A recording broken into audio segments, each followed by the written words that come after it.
tienne bien fraîche. Plus terrifiant que Psychose. Wow, you're actually watching this video.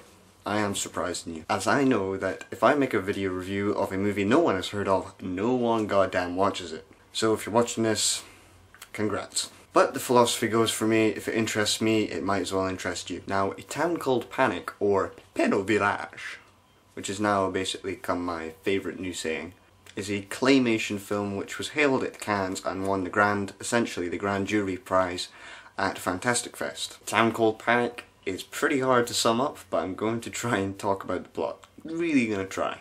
Okay, so the film centers around three characters. You've got horse, you've got Indian, you've got cowboy.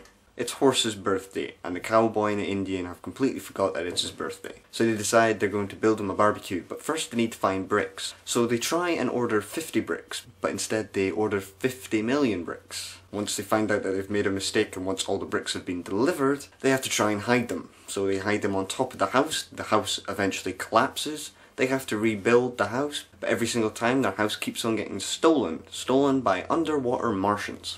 These Martians keep on stealing their wool and escape through a pond which is at their neighbour, who is an extremely angry tractor driver. And then they go on a wild hunt which takes them to the centre of the earth, to the pond, the Martians, while he's trying to remember that he has to go to piano lessons because he fancies the horse teacher. That's the plot of A Town Called Panic. So I tried to sum up this wildly entertaining, absurdly crazy and very funny film.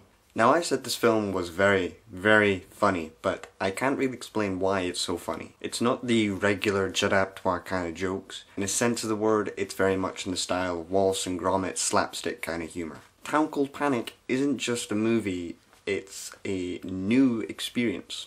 You know when you hear people saying, this is the most original movie, this is a true original, you've never seen anything quite like this? That's what A Town Called Panic is. Now, I said it was very funny, and as I can't explain it, I might as well just show you a clip.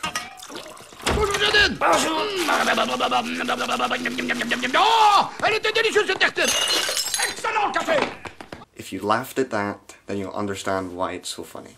What I really liked about A Town Called Panic, to go into critic mode here, is that it is a very immature, silly, and childish film, but it's never stupid. The Freeberg and Seltzer movies, the guys who do the Fate movie, the Epic movie, the New Vampires Suck, their films are exactly the same. They are silly, childish, and immature, but they're stupid beyond belief and not funny or clever.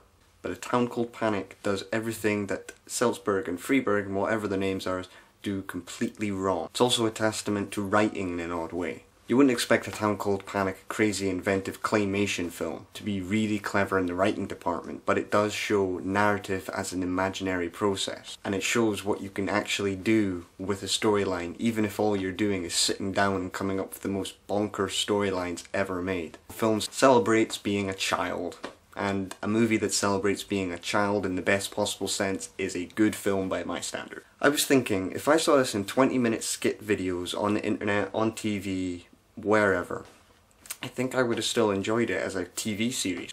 And overall the film feels, even though it only goes on for 77 minutes, goes on for a bit too long. But if you're looking for the movie that will be titled the True Original of the Year, then I say A Town Called Panic is 100% worth seeing. 8 out of 10 for A Town Called Panic.